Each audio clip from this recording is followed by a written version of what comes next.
Hello everyone, in this video I will review Optery. Optery is a privacy protection service that helps users remove their personal data from people, search websites, and data brokers. It works by cleaning hundreds of these sites to find where your information is listed. Then submitting removal requests on your behalf. This reduces the risk of identity theft, spam calls, and unwanted exposure of personal information details online. The platform offers both free and paid plans, with the free version providing scans and reports, while the paid versions include automated removals and continuous monitoring. Many users say Optery is effective at keeping their personal information off the internet, though results can vary depending on how often new data gets published.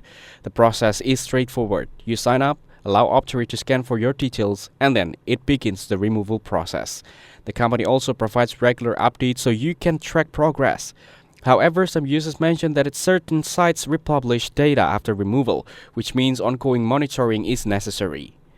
Overall, Optery does provide real value in protecting privacy online, especially for those who don't want to manually contact dozens of data brokers. It's not one-time fix, but it makes managing personal data exposure much easier and more effective.